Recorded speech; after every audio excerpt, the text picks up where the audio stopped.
Hi guys, welcome back to the On the Fly podcast with me, Jordan, and my lovely friend here, Mardy. Say hi. Hi. We are back. We only uploaded episode 1 like 2 days ago. This is not that it gives you much of an idea of our kind of recording schedule. Not that we have much of a recording schedule, but we're back again. In the first episode, we had a fantastic chat about white rum and some really cool cocktails with that. And honestly, I'm really happy with how really happy with how that came out. I think we came up with some Same. really cool cocktails, especially in that creative section. Today, kind of very opposite side of the coin, really. In the first episode, you chose white rum for us, and in this Yeah, episode, that's right. I've taken a little bit of a lead on choice wise, and I've gone with bourbon. Bourbon It's a is great choice. I love bourbon. it's probably my favorite standalone spirit. Yeah, definitely. I like whiskey and I like it a little bit sweeter, so bourbon fits that really well for me. I love an old fashioned. I if I was to drink any spirit on its own, I'm always going to bourbon. I think there's some really nice classics with it as well. So we will of course get back to those. Definitely. Before we get really deep into bourbon, how's your week been? Oh, my week's been fantastic. Not a whole lot on the liquor scene. I've been trying to get a couple other things done, so I haven't been out and tasting too much. But what about you? Yeah, it's been all right. I was working sort of during the week, and then Very good. really kind of getting into the swing of things now at NQ, which is nice. Sort of a part of the team, if you will. It's technically been like a week and a half now since the last recording. I did the bank holiday weekend, which was really busy, but it was lots of fun. I'm sure it was. And then I've been a little bit ill, but then last night feeling much better. I went out with a couple of friends. Admittedly, most of the drinking wasn't really too focused on the alcohol and more focused on drinking lots of it. But You got to have those times too, you know? yeah, I think You can't we be had a all good stuff that tastes good. we had a good time partying. But also I did at NQ actually, not on my site. I went to a different one. There's a cocktail there called the Mars Attacks, which is like it's like a chocolate old fashioned basically. It's like a really chocolate good. infused Jack Daniels, and the garnish for it is like a wafer with a Mars ice cream foam on it. That's really good. It's like an ISI charged. It's with like cream and like a Mars ice cream flavor and stuff. It's really good. Oh, that sounds delicious. Quite on topic. With as a pretty strong whiskey cocktail as an old fashioned. That's probably the best drink I had. Outside of that, it was lots of shots and spirit mixes. There's lots of room for shots too. And my favorite hooch. Not that I'll talk up hooch too much unless you sponsor us. It was a good night. Probably the most drinking I've done in too recent a times. It was good. I've not really had the chance to really sort of experience like the kind of cocktails and like the mixology side of things like we tend to talk about a lot too much recently. Transitionary period into a new job. I've been really kind of focused on that. Definitely. Also, I'm broke, and those places usually cost money. That's where I'm at. Yeah. Yeah. I like to cruise menus to get ideas and things like that, but yeah, it's been hard to justify a $15 to $20 cocktail. Yeah. I mean, even in the UK market, we're looking for the good places. You're looking, £12 to £15 for a lot of your cocktails. Whereas if I go out to the kind of places I go and I get double spirit mixes for £5.50, if I want to get drunk, I'm going to do that, right? Save the money where I can. It's that cost. Yep. Yeah. Definitely. But that hasn't stopped me thinking about it. That hasn't stopped me wanting it. So I've been excited to get back on this again. I think episode 1 did wonders for like my creative brain in terms of this, and it really kind of reinvigorated a lot of that love that I had for it. I mean, that was kind of the reason for starting. the podcast together, right? But it's really, I don't know. I've been thinking about it a lot more recently than I had been before that, which I think is cool. Yeah, I have too. I'm ready to do some infusions, and bourbon is one of my favorite things to do infusions with. Yeah, that absolutely. I think for obviously when we went through white rum last week, a big selling point of white rum and cocktails is its versatility because it's quite simple. It's quite stripped back. Yeah, Bourbon is absolutely. less so because it has a lot of flavor to it. It's got a pretty intense flavor It sure profile does. itself, but it's still Yeah. weirdly versatile within cocktails. I think it sits really nicely with things a lot and can be used in a lot of Well, things. yeah, and you just kind of have to know a lot of, like, being familiar with the tasting notes of the different bourbons, and that's kind of how you can pick which one would be most complementary for your whatever your infusion is, or Yeah, your yeah, cocktail. Like absolutely. there's a lot of, when I initially would think about bourbon, I'm like, oh, like what would you make a cocktail? Like, oh, I'm going to do a Manhattan. I'm going to do a like an old fashioned. Well, I Yeah. can't imagine it being in like a multi, but like when you really think about all the different flavor profiles, there is a lot that you can do. And I think like as much as there is, you mentioned the old fashioned there. Mm-hmm. There's the whiskey sour that are very like sort of simple uses of bourbon that emphasize them. They're also used as bases in a lot of really sort of more complicated cocktails, I guess. Yeah, Um, of course. when I had a menu on a menu before that I don't mind talking about because I know it's not either of our recipes today is the halikulane. Old tiki cocktail uses bourbon as its Mm-hmm. base, even with such other like strong flavors in it, and it works beautifully. Um, Mm-hmm. a bourbon really just sits nicely underneath something, and it's maybe it take white rum maybe takes the flavors of other things and does really well with those, whereas bourbon kind of melds with them a little bit more. But I feel like it's A lot of still it, yeah. still really Bourbon versatile. is the flavor. Yeah, Yeah, definitely. yeah, but without I don't being the think a lot only of the flavor. bourbon. Right, exactly. Like a lot of the bourbon cocktails are highlighting the bourbon flavor. Like think about like an old fashioned, right? And you're picking the right sort of syrup that's going to highlight, Yeah, whether it be brown sugar or demerara or something like that. When you're thinking about what's going to go best to highlight the flavors of the bourbon that are already there. With rum, I mean, you can do that to some degree, but a lot of it's just like adding alcohol to juices, essentially, right? yeah, yeah, pretty much. Yeah, it's kind of similar to how we use vodka a lot nowadays, where it's kind of Yeah, just to definitely. alcoholize other flavors. Whereas bourbon is really versatile because it works with a lot, but it works with a lot Hmm. on its own merit. And like Definitely. even if you just look at like the history of the old fashioned in it, originally basically just being mixed with the water, the bitters, the basic sugar. Like it was always Yeah. designed as a drink to taste bourbon.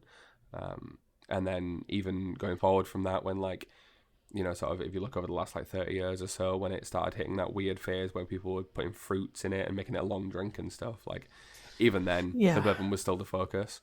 And Yep, now that it's definitely. returned back to its roots, where it's a more kind of simple drink, it's a really nice way to enjoy the whiskey. And I also think when you think about the way that people drink cocktails, like there are a lot of cocktails that are built, maybe like an espresso martini or a porn star that they're kind of Hmm. built for people who want a quick fun drink, right? They're not so much bothered about how the alcohol flavor profiles come through. They go, this is sweet and juicy and it gets me drunk.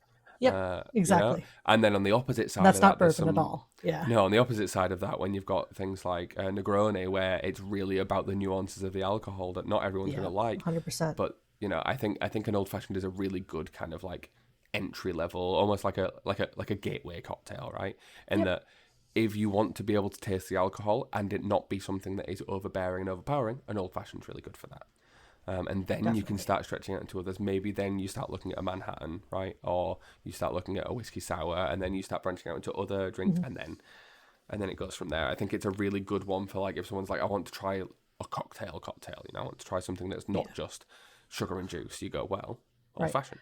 Or and that's when I always that I recommend, like, because I live in the American Southeast, which is bourbon country for sure. Yeah, And so people want to enjoy bourbon, but aren't necessarily ready to have it just neat. yeah, It can be kind of an overwhelming flavor. And so if you can kind of do like an old fashioned where you're sweetening it up, here I think an old fashioned would probably be a little bit more on the sweet side than anything that I had when I was in the UK. Just because that's the flavor profile that we like here. But yeah, you can still, it doesn't, you're not modifying it with a whole bunch of other things. Like you can still taste it without having that, kind of alcohol burn along with it, that can kind of disrupt the enjoyment of the flavors. I think while I will say that there is obviously something to be said for the sweeter flavor profile in America, and it's linked in that, I don't necessarily think it's as much that the British drinkers don't like the sweeter flavor profile. I think it's actually kind of the opposite. But what it is that the overall British drinkers like something really sweet. Therefore, a lot of our base level cocktails, like your espresso martini and porn star, and then as you start going outside of classics, most party bars, most bars that people go to for fun, are chock full of super sweet cocktails. Yes. Everywhere you go, it's full of super sweet cocktails. Everything's really sweet and really like juicy or fruity or whatever. Like that's the base for most drinks. And what that means is that when you go to the slightly nicer places, or you go to places that are serving proper cocktails, like a few of the places that you went to when you were in the UK that we focused on were for good cocktails. They kind of almost fight against that. And even if there's a really good, really sweet classic, they'll err away from it because you can get your sweetness anywhere. So they're more likely to choose your bitter flavours. They're more likely to choose your really punchy flavours. So for an old-fashioned, why would they go out of their way to make it super sweet when you can go around the corner to Revolution and every single one of their cocktails is super sweet? No, they're going to want to actually emphasise the alcohol in a way that is really good for that. But I do think that the fact it can be made super sweet or not sweet at all, it is part of why it's a really good kind of gateway cocktail.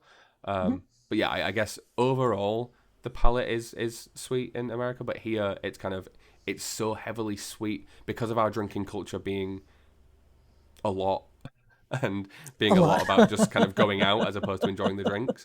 They're all so sweet that enjoying your drinks here often means less sweetness.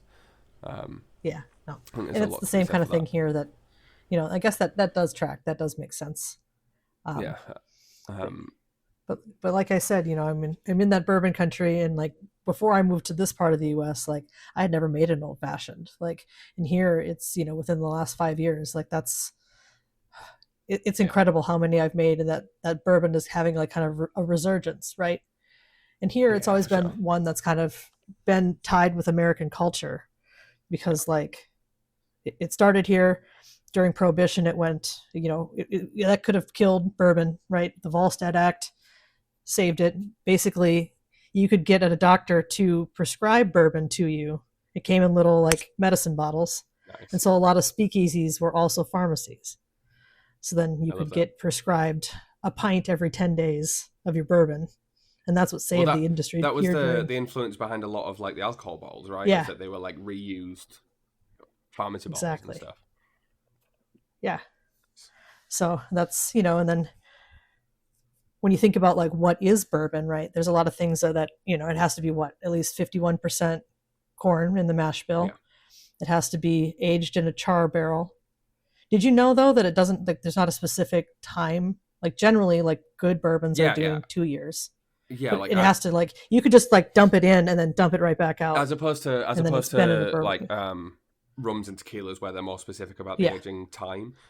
Whiskey's more about the process, right? So like I will say I have less bourbon knowledge than you, just because by the sounds of it, it's very much a local thing for you, right? So there's a lot of information there, and even though it's something that I've chosen for this podcast because I like it a lot, knowledge-wise, the history of it is a little bit more of a mystery to me. And I've done bits of my research, but it's not necessarily something that I have a huge grasp on. But I know at least enough. I know that the aging like time usually kind of almost equals quality in most people's eyes, right? And a lot of the time, your more expensive ones, generally, like the longer you age it, it's going to get more expensive. I don't think that necessarily always translates as a lot of people seem to think it does, but it certainly there gets to be a point depth to it, right?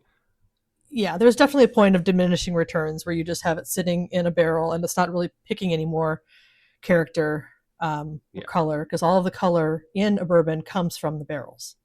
That's one of the other bourbon laws, is that you can't add artificial color to it. So conversely, like there's some white whiskeys that are literally just dumped in and then dumped back out again. They have no aging to them. But yeah, usually 2 years is generally what's accepted for good, decent bourbon. Yeah. But then, yeah, you have the ones that are most of the time you see your top shelf age. Stuff, it's 10, 12, 15. Like that's where you start getting it as your expensive bottles, right? And don't get me wrong, they are generally quite good. I don't think they necessarily always, deserve the hike in price that they come with.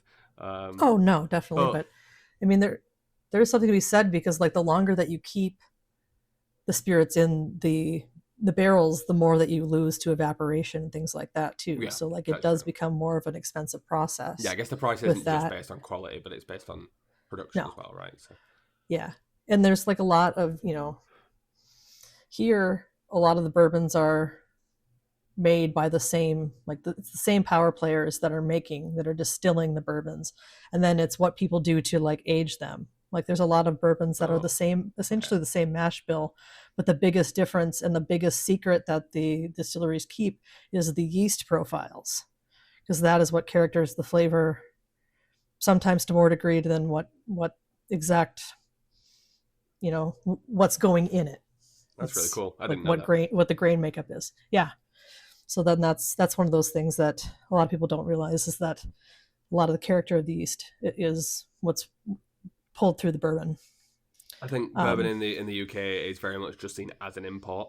Actually, we do that with a lot of alcohols that aren't gin. We do a very similar thing in that we acknowledge that they have a lot of complexity, but we let their place of origin deal with that complexity and then bring it here. Like that's we let America deal with all of your your ways of making the bourbon and all these different subtle differences and stuff. Yeah. We bring them in and go, look at this name. Yeah, and that's about it. It's crazy the amount of nuance that there is, because so every bourbon is a whiskey, right? Yeah. But not every whiskey is a bourbon. Yes. Because bourbon has to be distilled in the US and then has a bunch of other characteristics we've talked about, right? Yeah. But then not every bourbon is a bourbon though either. Because like we were talking earlier about Jack Daniels. Like, that's kind of what and like if you called Jack Daniels a bourbon here, people would be like, what are you talking about? Because it's Tennessee whiskey. So it's technically, does it fit the bill of what a bourbon is? Sure. But Tennessee whiskey also goes through the Lincoln County process, which is carbon filtration. Okay. So once you do that, then they don't want to be called a bourbon. That's a Tennessee whiskey. I see. That makes sense. Here, obviously, that level of knowledge isn't really known by UK drinkers, right? Like that's not so much the thing here. People know of the fact that it's not technically a bourbon. Generally, here, if I said to someone, "Oh, Jack Daniels is a bourbon," their response to me would tell me a mixture of A, how much they know about alcohol, and B, how much of a snob they are. Right, because the three main responses I'll get is, "Oh, okay, whatever. Like, yeah, that's fine. They drink. That's fine." If they go, "Oh, well, it's not technically a bourbon, but it's close enough. It's same kind of build." Okay, alcohol, you're fine. People go, "Actually, it's not a bourbon. It's Tennessee whiskey," and they start getting really defensive. I'm like, "You, my friend, are from Kent. You do not have the background to get this emotional about it." Right? So, yeah. Like that's kind of the levels of it here. I tend to avoid referring to it as a bourbon, but will bring it up when talking about bourbons. No, and because that's a lot of the fair, time people here go, "I want a bourbon." They want a Jack Daniels. That's interesting. Yeah. I guess I did find that at least interesting. At most, I guess dive bars or like generic bars and stuff. Sure. Right? Your nicer bars. If someone asked for a bourbon and you said Jack Daniels, then it's the bottom of the barrel. Excuse the pun. But like it's it is the bottom of the barrel for anyone, right? But it's also usually cheap and affordable and nice enough. That's kind of how it's seen, And honestly, most people here don't really care what kind of whiskey it is. They just know it's a whiskey. Well, that's interesting. And, yeah, like the most of the people that get emotional about whiskey here are the Scottish, because of Scotch whiskey. Oh, that's really fair. Scotch whiskey is obviously quite big here, a whole but also separate a kind of category whiskey on its own. Yeah, that the snobs around that, as opposed to it being, oh, it has to be exactly this kind of thing to be a Scotch. It's more so, don't you dare mix it with Coke. That's how most Scotch drinkers are. You drink it on its own, definitely. or you drink it with ice at most. Yep. A lot of them even like don't put it in a cocktail. And there are some very nice Scotch cocktails, which we may come to at some point in the future. It's not using them very often because it's made to be drunk on its own. So that's 100%. Where the sort of whiskey, I guess the whiskey snobs or the people who are more upset about it or more invested in it, that's where it comes here more often. Obviously, bourbon is only one type, the most popular type around you. I'd say it's probably still the most popular here, even with Scotch. I could be wrong with that. But obviously, I mean, I guess when I've been working with cocktails a lot, it's the most popular because it's probably the most used within cocktails, especially in, I guess, popular or classic cocktails. I see it more often than I do rye in most places. I maybe see rye more in your higher end places, but I would say I probably see bourbon more overall. I think it's been in the last little while that I've had kind of a resurgence of customers asking for rye cocktails, which I love, I love to, I think it's an interesting spirit to use. But yeah, again, that's not one that's not, I think it's not as favored also on bourbon. back bars, right? If there's 10 whiskeys on a back bar, there's a decent chance that you've got, you've got 8 bourbons, 1 rye, 1 Scotch, something like that, Even here where Scotch is more popular, like, if I think about the last back bar that I was on that had a lot of whiskey on it, we had, I want to say, probably something like 18 different whiskies. We had 2 Irish, 2 Scotch, 1 rye, and the rest were bourbon. So it's the most common one to find on your back bars, right? Yeah. Yeah, I think I would probably expand that to Canadian whiskey is also has a big market share here. But an interesting thing about Canadian rye is Canadian rye does not necessarily have to contain any rye at all. It's just more, it's the name. I don't know if it just adheres to the stereotypes of Canadians just being very polite. And they're like, oh, it doesn't really matter. It's fine. Yeah, exactly. It doesn't have enough rye? Yeah. No, that's okay. No. maybe that's what it is. But I can't say I've ever seen a Canadian whiskey here. That's interesting. My preferred. If I haven't noticed it. Back where I'm from is like, I grew up like 2.5 hours south of the Canadian border, and then I lived, and did my first 5 years of my bartending career an hour south of the border. So I have a lot of heavy Canadian influence, and so my primary whiskey was always like Crown Royal or some other Canadian whiskey because that's what was there and cheap. Interesting. I mean, even with the Scotch popularity here, it's been bourbon mainly. Obviously, Jack Daniel's is probably the best-selling whiskey in the UK in general, just because of its availability. Yeah. But if you're not going to... and it's marketed itself wonderfully, too.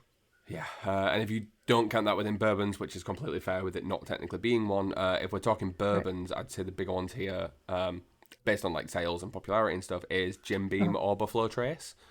Buffalo Trace feels like more of a recent one for that over the last like sort of 5 years. It's really interesting to me that Buffalo Trace, because I would say that that's a popular one too. I think our most popular one here is Maker's Mark. We have a good chunk of Maker's Mark, but it's less common. Buffalo Trace, like, because where I live is state-run liquor, and so there's like allocations, and you have to kind of like, we have 1 bottle of X Blanton's maybe, and then everyone bids on it, and so and somehow Buffalo Trace is in that allocation, so it's sort of a rare thing. And I know like 10-15 years ago it was kind of more of a underground, not as much of a household name, and it didn't have that sort of... it's definitely grown in popularity here. It didn't used to be one of those top sellers. It wasn't as rare. So but it's a nice bourbon for sure. It's a good bourbon. It's up there with my go-tos. It's usually a go-to mainly because of the price point. For its price point, it's absolutely the nicest one available.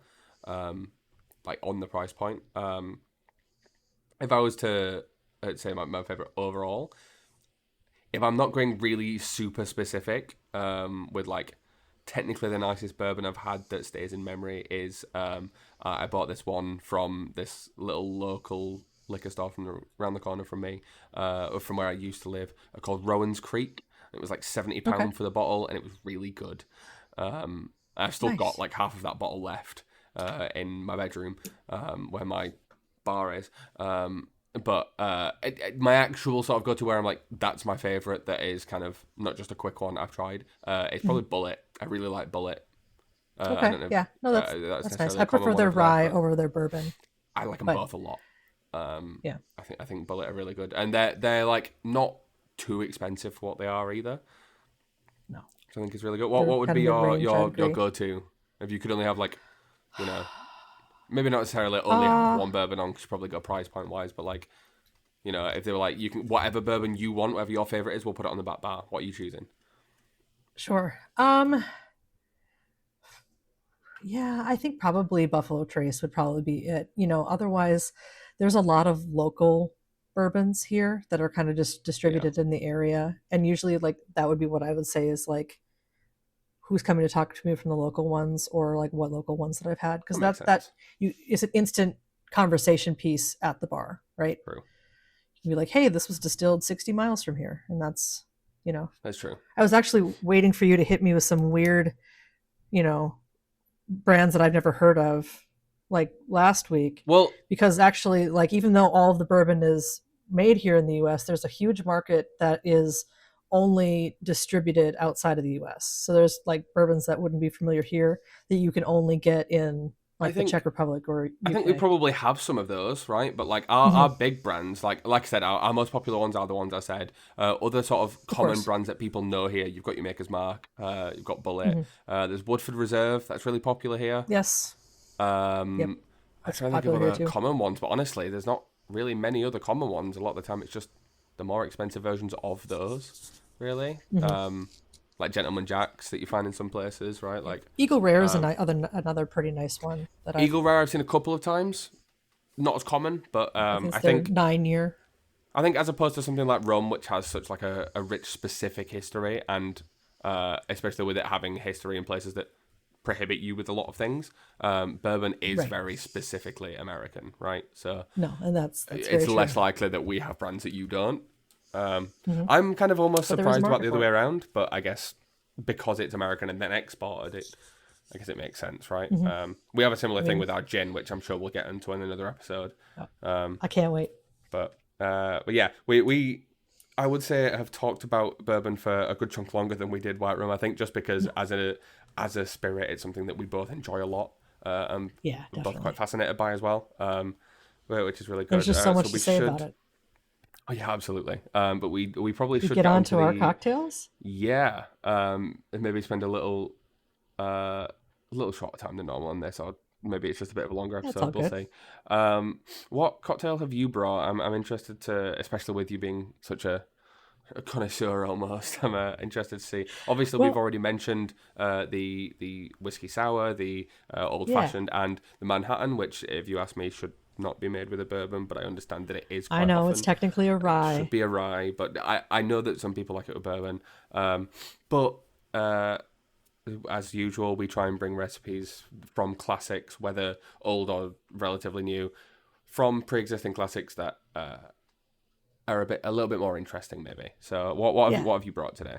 What have you gone with? My favorite bourbon cocktail, hands down, is a New York sour. Very cool. You know, and I love a layered drink. Like that's my, you know, it's a skills thing, and you can kind of once you get good at it, people think that it's something really cool. So yeah, definitely. So I also like egg whites in my cocktails. I think it adds that really silky mouthfeel that really kind of just really brings the cocktail to a next level. We went to it quite fast last week with the creative section, right? So it makes sense. Yeah, no, I think that it's so good. So it combines, like, I think if I was going to make one for you, it would be 60 milliliters of bourbon, about 30 milliliters of 1-to-1 simple syrup, 15 milliliters of lemon juice, and then you're going to then you add the egg white, right? And you're going to dry shake that, so with no ice. Pop a few ice cubes in there, give it a shake again, and then fine strain it over a low ball, And then you're going to take, so that'll be the 2 layers. You're going to have like the sour layer on the bottom and the egg white on the top. And then you're going to pour some red wine. My favorite to use is like a Pinot Noir, but it really doesn't matter. It's whatever's open, right? Yeah. Pour that over your spoon to make the other layer. And make sure not to, serve. You just serve that like it is. There's no garnish or anything like that. You don't stir it. It does enough for itself, delicious. Yeah. Like visually, it's a beautiful cocktail. Flavor-wise, it's fantastic, and I think the red wine is like it was quite a heavy one, right? But I think it works really well with surprisingly well with the bourbon. The sour is so sour, right? Of course, it's given to its name, and then that's why I like to pick more of a drier, fruitier red wine. Because then that kind of they just kind of balance it out, and when you're drinking it through the layers, and you got that really silky smooth egg white on the top, it's just really a great experience. It's a really lovely thing to drink. Yeah, it's a really it's not a super common one here, super popular one here, but not here either. When you do see it, it's usually a favorite.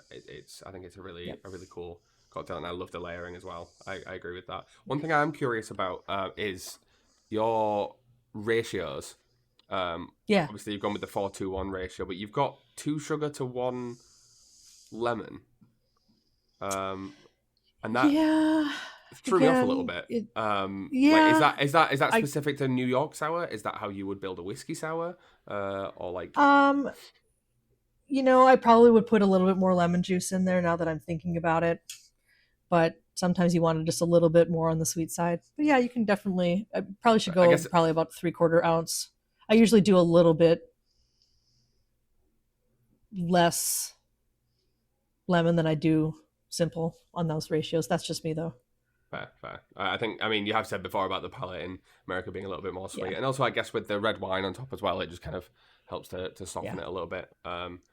Exactly. I said this like I have a specific recipe I'd go for with the... No, and that's... with that. I know with the whiskey like sour, any of these, normally preference. I'd go more lemon than sugar, but again, maybe that's because, as I've said here, if you're having a good cocktail, we tend to go less sweet, right? So it is all down to preference, really, with the sour, right? Whether you want it to be sort of extra sour or a bit more sweet. Yeah. But no, I think it's a really cool cocktail for sure. I wish we saw it more here, actually. I'm surprised we don't with how high wine sales are here. Like, be the change you want to see. Well, I was looking before the episode at alcohol sales here and stuff to see where whiskey overall sits third on our spirits, and 6th overall, I think 7th overall in terms of alcohol categories here. Our top 3 alcohol categories here are white wine is the best seller across the UK, then lager, and then red wine. So I'm surprised it's not something we see more, and I feel like it would be something that would sell well here with that. That doesn't surprise me. That's your top 3. Yeah, it surprised me that white wine was ahead of lager, but it doesn't surprise me that does surprise me too. But also that was taking into account both the north and the south, and from what I've seen, us up north we like our lager, and then down south they like the wine. Maybe it's a price point thing, I don't know. But I think it's a cocktail that if it was pushed a little bit more here, I think could sell really well. I think it's a really cool concept. It's super simple in terms of its build, right? It's not got any complicated, hard to get ingredients in. No, and that's why I like it. As long as you've got egg white, you can get it pretty much everywhere. Yeah. The egg white is the hard thing, but one of the places that I worked, we brought on egg white bitters, which are they do the foaming. And we've got a similar thing in a lot of places here. We use a lot of misbetters bitters, they're called usually, is their go-to. Fee foam is what it is here, and it's good, but sometimes you just have to use a little bit more of it than you'd like. Egg white's better, I will say. Yeah, 100%. Actually, the best alternative, as much as it's not as long-lasting, the better alternative is aquafaba, just for a vegan alternative, right? That's true. And it works surprisingly well, and also it's not actually that hard to source or to make last, I guess. I find with a lot of the foaming bitters, it does exactly what you would expect it to and make it more bitter.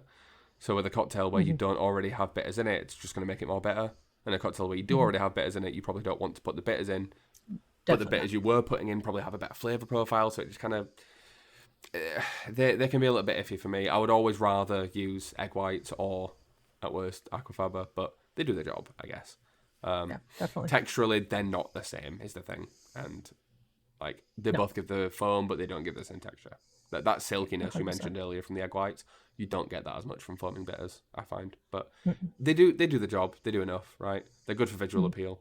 They're a good alternative for like shelf life, obviously.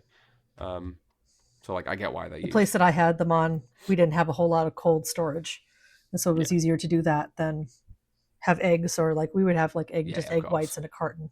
Yeah. I've seen those for a fair bit. The egg whites in a Mm. cart, and they're often more useful than an egg. And also, Yes. especially if you're at a really high end bar, then sure, everyone there should train on how to crack an egg white right. If you're at a bit of a lower end bar, then maybe training all of your staff how to perfectly crack an egg isn't always feasible. You know, it can be No. a little bit difficult for some people. I really struggle with Mhm. eggs. I don't know why. That I just cannot get them right a lot of the time. So a carton that of egg seems whites right. really helps me. Um, but Yeah. Just for it's speed and mess, like, yeah. you know. It's a good cocktail. I do wish it had a bit more popularity here. Out of curiosity, your go-to bourbon for that, would it still be the Buffalo Trace, or would you go for something with a bit of a different flavor profile to balance with the red wine?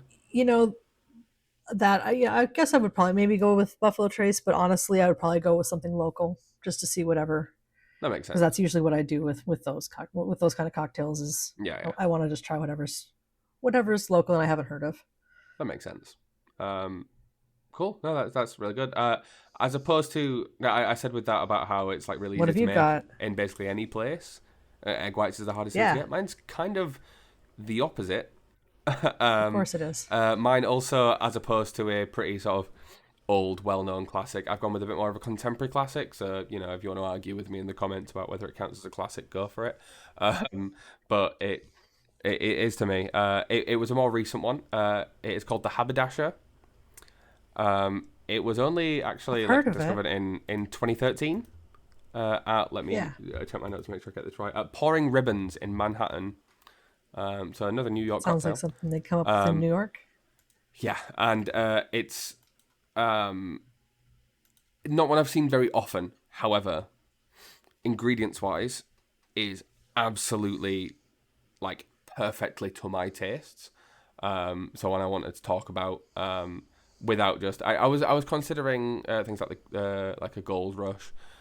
It's basically Of just an course. adjusted sour, right? Hmm. And like a lot of the others, I was like, it's better with a different whiskey. So I settled on this in the end. It's bourbon, it's creme de cacao, just a brown chocolate liqueur. It's Fernet Branca, very much a bartender's favorite, of course, and not Yep. necessarily the most common. And then slightly separately, method-wise, you want to stir those down, but then you also separately shake an ingredient. So it's an irritating one to make as well. Of Maybe not course. one I'd want to be super popular. So I'm kind of glad it's less well known. But you make a Chartreuse+Cream, so you single cream or half and half, and green Chartreuse. Again, another ingredient that's generally not too common or in a lot of places quite hard to get. It's very And hard to get you here. wet and dry shake to get your texture right on the Chartreuse+Cream. Stir down the rest, like fine strain into a coupe, and then layer. It's another layered one. We've both gone layered. You Hey, layer the cream over the top. It's I like that. a lot of really complex flavors, some really kind of difficult to get ingredients, perhaps. It's mostly bourbon compared to anything else, but I think the chocolate and the bourbon, like I kind of popped to mind because of the cocktail I mentioned at the start that I had recently from the company I work for. Yeah, your chocolate old The fashioned. chocolate and the bourbon, I think, go so nicely together. Um, They are very that nice blenders. cocktail in itself was quite a sweet cocktail. This, Sure. adversely, actually is nowhere near as sweet as you would think it would be based on its ingredients. It doesn't have any sweetener necessarily. As long as you're not using any kind of sweetened cream, that doesn't in itself, as much as it's often used in sweeter drinks, doesn't in Hmm. itself bring sweetness. Any sweetness in this is simply coming from the creme de cacao, which is Correct. prominent, but comparatively, there's a lot of other things in here that aren't. So it ends up being actually like a really boozy, creamy cocktail that just like has a really lovely mouthfeel and isn't overbearing with its sweetness. And having a chocolatey, creamy Yeah, cocktail that isn't overbearing with sweetness, I think is fantastic. that's hard to find.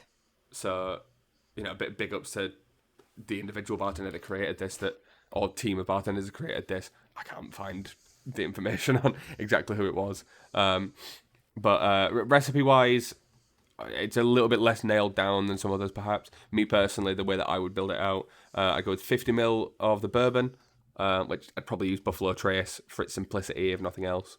Some of the other whiskies I like, the other bourbons I like are maybe a little, not more flavorful, but they kind of have a bit more It's more to them. complex. And I feel like that actually works against this kind of cocktail. It's 25 ml Creme De Cacao. So it's kind of like a 2-to-1 ratio with the bourbon and Creme De Cacao, roughly. 10 ml of the Fernet Branca, just as an additive more than a core ingredient, right? They're the ones that get stirred down. And then you make your cream with 2-to-1 cream chartreuse. So I go 15 ml green chartreuse, 30 ml of your single cream or your half and half. And then basically you stir down the first part because you don't want to you don't really need to aerate that part, and it really helps with the difference in mouthfeel. A wet and dry shake on your chartreuse cream really just gives it like a big texture, and it's a lovely contrast with the first half of the cocktail. And it is quite a lot of cream, realistically, but it's also quite a lot of alcohol in your first part. It's very boozy, but it just like drinking it through that cream layer kind of kills the booziness. I think it would probably make it kind of dangerous too. Exactly, yeah. Like it is boozy, but it's not going to be like overpowering. It kills that burn. Look, would I want to make 100 of these on a Friday night? No, not at all. Would I want to make one every now and then on a Tuesday evening to that one guest I like? Yeah, sure. Let's do it. Of course. You know? Of course. So yeah, a bit more of a complex one, but and maybe a little bit hard to source, but flavor-wise, absolutely booming with cool flavors and contrasts and complexity. Like it's like I said, more of a contemporary classic, you know, from a bar that unfortunately closed down during COVID. So you know, R.I.P. as many did. But yeah, you know, definitely. it's I think it's earned its place as a contemporary classic with how incredibly well crafted it is. I agree. They might have used slightly different numbers, who knows? But they're the numbers I've gone with because I think that's the best ratios for those things. Sounds reasonable. But yeah, I think two quite drastically different classics there, really, both utilizing bourbon as its like main flavor, which I think is an ode to its versatility, right? Versatility, yeah, definitely. Beginning. It's a wide category, and so it has a wide category of cocktails too. Exactly. Well, shall we really get into testing this versatility? Yes, I think we should. I've improved things a little bit from last week, and I now have. Hold on. I said I've improved things. I didn't say I've got good at them. Hold on. Wait. Boom. Almost there. Well, that didn't change anything for you because you can't see it, but there is a wheel. Look at that. Also, if you're listening on audio, you still can't see it. But if you're watching this on video on Spotify or YouTube, which it's on both on video, there is a wheel now, so you can actually see the wheel I'm spinning. So the first thing we're going to do is spin the wheel for modifiers. There are 33 different things on this wheel, from citrus juices to fresh juices to bitters to sugars, all sorts.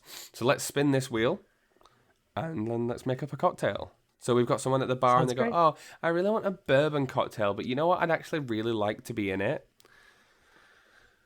They're taking a long time to think. Hold on. Ooh, please stop there. Coffee. I said please stop there because the next one was energy drink. And I was not prepared to make a bourbon energy drink cocktail right now. Definitely not. Bourbon and coffee. Okay. Oh, classic.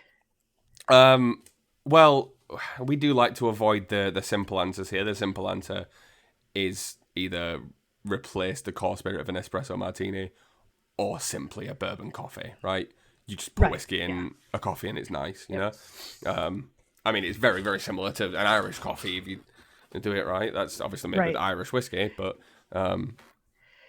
you know, my initial thought, because of course, and I've made a bourbon coffee a million times. Like, it lends itself very well. It's a little bit sweet. It's boozy. But I would think, like, maybe, cooling down the coffee and doing some sort of, like, bourbon sort of, like, White Russian situation. Okay, I could Right. definitely see that. That coming with some interest. So you'd sort of have like your three ingredient, maybe some Good. kind of cream in it. You've got your bourbon um Instead of instead of like the vodka, your yeah. vodka, and then obviously it's normally coffee liqueur. This is specifically coffee. Um, Right. I But did recently actually. I was listening to a podcast called The Cocktail College, which admittedly mhm, was part of the influence of making this one, right?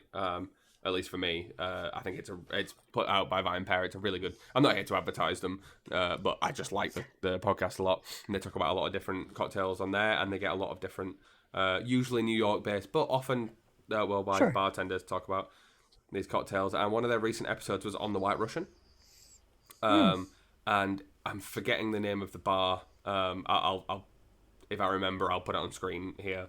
On what the bar was, but they had a lady on there from there, and basically their whole menu is classics that people have kind of forgotten about, sure.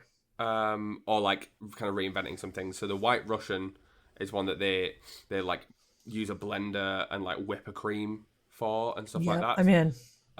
And they have vodka, and what they do is they have a coffee liqueur in it, but they also put coffee in it to kind of really boost that coffee flavor, Yeah. and they have like kind of a sweetened coffee liqueur in it. So you can kind of go with something similar to that. Maybe kind of have a split base with your. Maybe you go with like a high proof bourbon to boost that out. Yeah, I think that Maybe might if you're help. going Like with 100 coffee as proof. opposed to coffee liqueur, even if you directly replace Hmm. it, maybe you do something similar to the Haberdasher where you make an alcoholic cream, right? Yes. Yeah, To that kind could be of really good too. rebalance the alcohol numbers from it. I don't necessarily know what you would alcohol because you probably wouldn't do green chartreuse. What would you were to alcoholize the Well, cream think, with coffee and oh, maybe like Frangelico or something like, something Angelica would with be some really sort of good. like Yeah, nutty or like an amaretto to have that. It's giving coffee. And it has a that's true. nice I could see nutty amaretto flavor that working goes really well well with for that. bourbon and coffee. Yeah, like a sort of like an almond cream essentially. Yeah. That'd be good. And also, what you could do with that as well, if you want to like really take the extra step, you could make it completely like you can make it vegan and lactose free, and you go with an almond milk, right? Oh, of course. If you go with like an almond milk with the Mhm. serrano infused into it, or Yeah. even, not even infused, you could just do the shake method from the Hmm. haberdasher, right? And then layer that over a mixture of the bourbon and the coffee. Yeah. Um, I think that sounds Also, really nice. if it was a cocktail you would sell a lot, super easy to batch up. Of course. Like you just make some bourbon cold brew, or like and you have that separate, and then it's just two ingredients really at Yeah. that point, or like two pours. But that sounds really good actually. Yeah. And Yeah. Definitely. it kind of almost takes the Irish coffee and the White Russian and has like a Fuses them. weird Yeah. little love child, right? The the White Irishman, if you will. There we go. I don't know about calling it that. It's not even Irish coffee anymore. But the Russian coffee. There you go. There you go. To make it a little more kind of that implies there's vodka in it. That does imply there's Right. Yeah. vodka in it because that's where the. But just calling it a white coffee doesn't really make sense, right? And I feel like an Irishman and a Russian walk into a bar is a little bit too long of a name for a cocktail. No, definitely. Um, hmm. The Naming is the hardest spot. it is, yeah. The hold on, I'm almost there. Hold on. The Soviet Strike a genius. Shamrock. Boom. I'm a genius. I'm a genius. The Soviet Shamrock. Everyone will hate the name, Oh, but they'll order it. yeah, there you go. Cool. So we've got the Soviet Shamrock. Unbelievable. Numbers wise, I guess you just go kind of mostly 1-to-1 with everything, or would you go heavier on certain parts of it? Yeah, I mean, Maybe slightly more I think bourbon with going to I think just coffee. it's probably slightly more bourbon just to balance out the rest of a very flavorful drink Yeah, that's fair. Maybe without a you whole do lot of other alcohol in it. like a 50 ml, like a double here, like Yeah. between 1.5 2 ounces for like Mhm. 50 ml bourbon. You go with An ounce like and a half would be a common here. yeah, maybe you do like 1-to-1 with the bourbon and the cream, and then do like 30 ml coffee or something like that. Yeah. That'd be you know, nice. and it just kind of, I think that'd sit Play around, nicely. and that again is another one that you can do a lot of personal preference there if you want a little bit more coffee flavor or a Yeah, little bit yeah, less. exactly, yeah. Like, you can ask someone how strong they want their coffee, you know, and Yeah. then, 30 ml might be a standard pour, but you can bring it down to 25, 20, or you can bring it up to 50, you know, and really have it as a one-to-one. It works anywhere around like that. Mm-hmm. Garnish-wise, I mean, it's basically just White Russian. Doesn't necessarily need one, but, if you want to grate some nutmeg over the top or whatever, like, it's Oh always yeah, a that'd be safe bet with nice. that Or kind of just like thing, even right? like a coffee bean or something like that. Yeah, yeah, exactly, yeah. Or like chocolate powder, you know what I mean? Just like, Yeah, cocoa if you powder. think Yeah, like a coffee and just kind of, some kind of powder it's over the nice to have top, things something, like a this. dusting of something over. Yeah, yeah. You know, I think I've always probably wanted to do chocolate. like a cutout logo.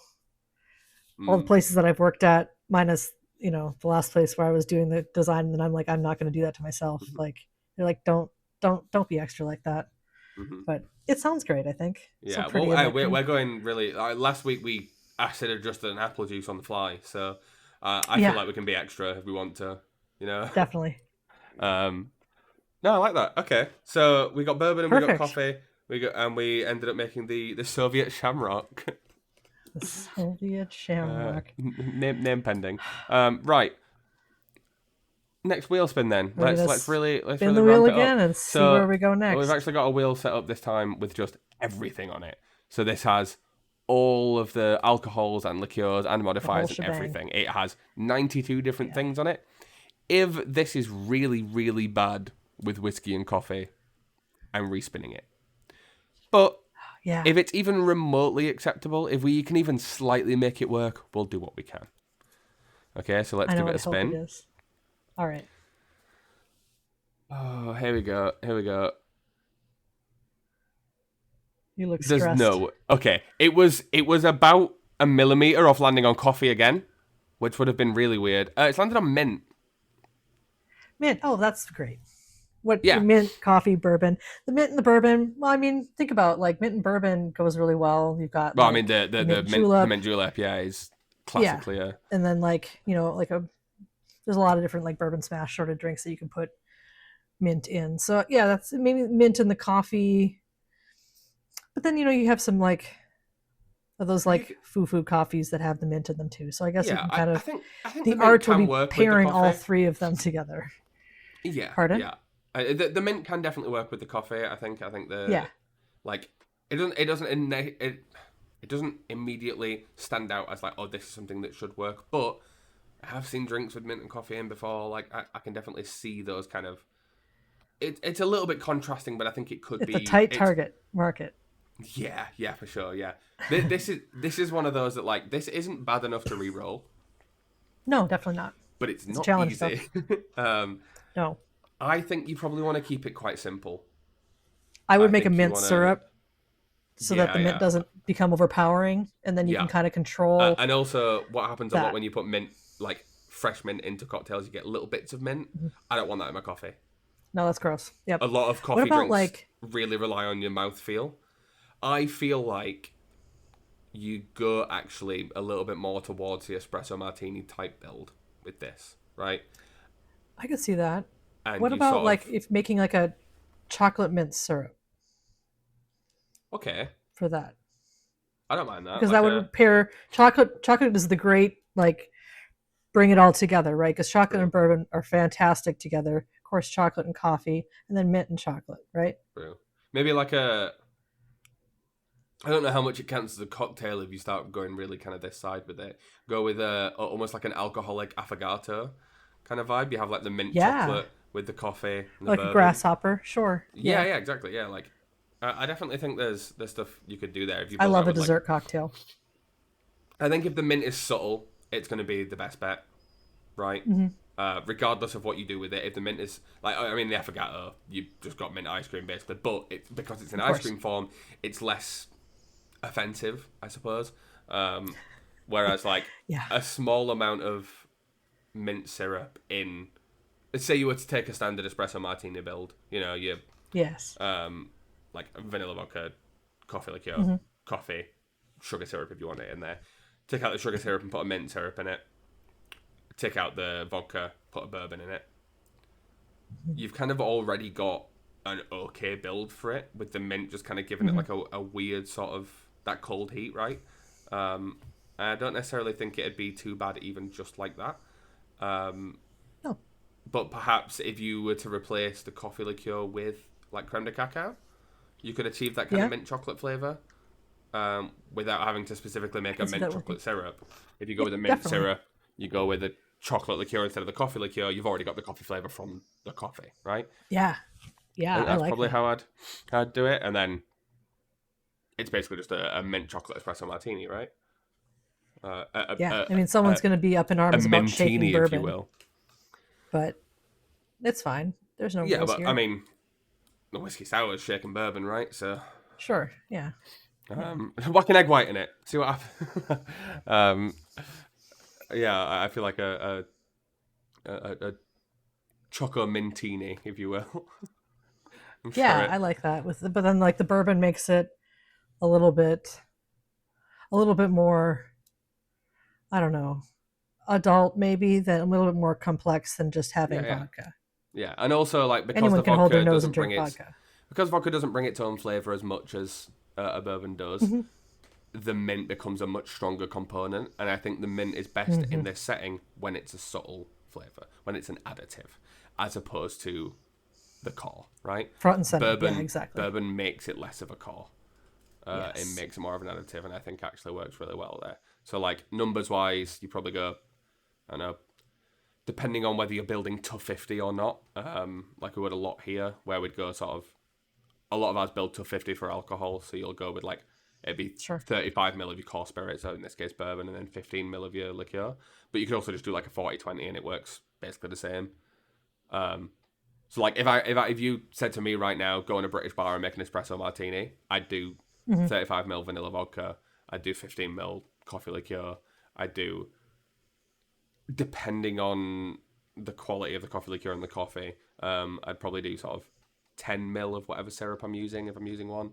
Vanilla or demerara or just gone if it's good enough vanilla vodka, and 50 ml of the coffee, and that's fine as a build. That makes it pretty easy to just sub things in. 10 ml mint syrup, 15 ml creme de cacao, 35 ml bourbon. That would be a little on the small side for a cocktail here, but yeah, I think that those are the right ratios. But I mean, if you want to make it a little bit longer, you just do 40 bourbon, 20 creme de cacao, 10 mint, 60 to 80 coffee. Yeah. Somewhere in that range. I think that would be a good balance. I think 60 probably works, right? I think that could, or maybe 75, because then American wise that you'd be going at what, like 2.5 ounces? Is that right? 2.5 to 3, yeah. So I feel like it adds more coffee to it that way, but I think that's a good thing for this, perhaps. Maybe too much when you don't have as much of the bourbon, but it's a sipper, definitely. Yeah. Maybe stick with 60. We'll stick with 60, and then you can add more coffee if you want it to be sort of more coffee based, you know. So 40, 20, 10, 16. I think that makes more sense. And then I mean, Choco Mintini comes straight to mind. It's tacky, but it works, I guess, right? We're tacky. It's great. The bourbon doesn't necessarily play into the name, but it's there for its utility less than as a core flavor, I think, in that. Oh, 100%. You know, like 100%. It does really well to make the mint an additive, but mint is a really specific flavor that you're never putting mint into a cocktail if you don't want to taste it. You can put bourbon into a cocktail if that's not its focus. Exactly. Yeah, that's true. You know, that's kind of how I'd describe it, really. So I think Choco Mintini, the Soviet Shamrock and Choco Mintini. Get the woo girls drinking bourbon. Yeah, exactly. Right? Honestly, it would work, you know?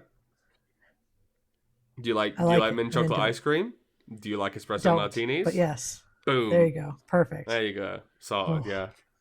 Well, I think we came at... Listen, if I'm choosing between the drinks we made this week and the drinks we made last week, I'm probably making the drinks we made last week. But that's not to say that these ones weren't also pretty intriguing. I don't know. I'm excited about the first one we made today. To be fair, the Soviet Shamrock sounds kind of fire. I I could really destroy that. I'm excited about that. Yeah. Mint, I'm just not a mint person. Me neither. I really don't like mint. And also, I think any cocktail that uses fresh mint in it is irritating to make and horrible to drink. And that's a very strong opinion, but like, if it's being muddled, I totally agree with you. Like, there's nothing worse because, like, you and I know how to muddle correctly, right? But your first couple years of bartending, you're going in there and you're shredding it, and then it's bitter and nasty, and like making a syrup is just so much better. But like if you're using mint as like a garnish or something like that, like it does help having like the nose as a garnish, of that mint fine, right there. But also like I don't want only really if you go through enough of it or you have good storage for it. Because if you leave mint for a day, it limps. It's so finicky to store. And then it looks rubbish. You don't want it on there anymore. It looks dead now. And I think that when you put it in a cocktail, if you shake it into a cocktail, anytime I've put mint in a cocktail, I've gone, that has made the cocktail worse. Or like, I don't like the little bits of mint that get in the drink. Or I think it's irritating to make. Like, I think the only cocktail that I would be less irritated to make on the bar than a mojito is a Ramos Gin Fizz. That's pretty dramatic. That's how strongly I feel about mojitos. There might be slightly more irritating ones that I hate them. I have quite strong feelings towards mint, and I think I kept them really well in check when we were making a drink with it. I very quickly agreed with your mint syrup idea because it makes it significantly less irritating to me. Yeah, it's like you have kind of the flair of having like the mint out there, and then you're doing all of that, but I do not care. I know like people like to watch it, but no. Is it unreasonable to hate it this much compared to other drinks? Yes, absolutely. Do people often go, oh, but it's this, but that? Cool. You can give me all the reasons you want. I do not care. You could tell me that mint saved your grandma from death, and I'm not going to like it anymore. I really dislike it. No, that's fair. Yeah, so I agree with making it a syrup. And I personally would not choose to drink that drink. But I still think it's a good drink. And that's the most important part about making a drink as a bartender. Even if you wouldn't like it, is it good? And I would say yes. I'm still straw testing it because I'm curious. But oh, yeah, I'd straw test it, sure. Yeah. I'm not, I'm straw testing it and then they go, okay, cool. Well, there's one free when you finish shift if you want. I'll go, no, I'm good. Oh, yeah, no. I'll have something else. It's fine. Yeah. If it's a mistake, have you got any of the Soviet Shamrock going or? Yeah, there you go. That's where I'm going with it. But yeah, that's definitely one I'd be more interested to try. Honestly, after talking about that and the Haberdasher, I'm really tempted to just make like an alcohol cream. Like that's something that really appeals to me, the idea of just alcoholizing a cream. Yeah, I like that. And like making something with that. I like creamy cocktails anyways. I know they can be a lot and they're not to everyone's taste, but I love them. No. And I think that some of my favorite ones have cream in them too. I agree. Yeah, I love a good creamy cocktail. Even if it's like overbearingly so, where it's like this barely counts as a cocktail, this is a milkshake. Cool, I'll drink it. That's fine. Yeah, I'll go for it. So yeah, part of why I brought one to this, and also worked really well with the coffee. So quite happy with how that worked out. Cool. Well, 2 more drinks to add to our imaginary menu. 2 more classics to put in the backlog. Great success.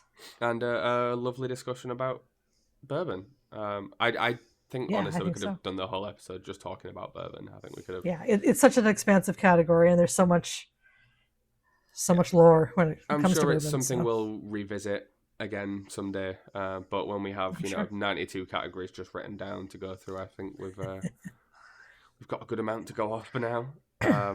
Definitely. But yeah, right. Well, that's going to be it for this week then. Thank you for listening. If you got this far, thank you for watching. If you came on to the video side of things, if you enjoy listening to this nearly as much as we've enjoyed talking about it, then make sure you subscribe on YouTube and leave a like. Make sure you rate us 5 stars on Spotify. Follow us there so you can listen to future episodes. This is a lot of fun, and I don't see us stopping this anytime soon. No. Definitely. Again, if you're a bartender who's listening and you want to be a guest in a future episode, either drop me a message if you know me personally or Mardy, or if you don't know either of us personally, I'm pretty sure I put the business email in the descriptions and stuff. So, and if I didn't, I'll make sure I do that this We'd time. love to hear from you. Drop us an email, or just leave a comment, really. But yeah, that's gonna be it from us this week. So we'll see you next week. Have a great week, y'all. Cool. Bye-bye. Bye.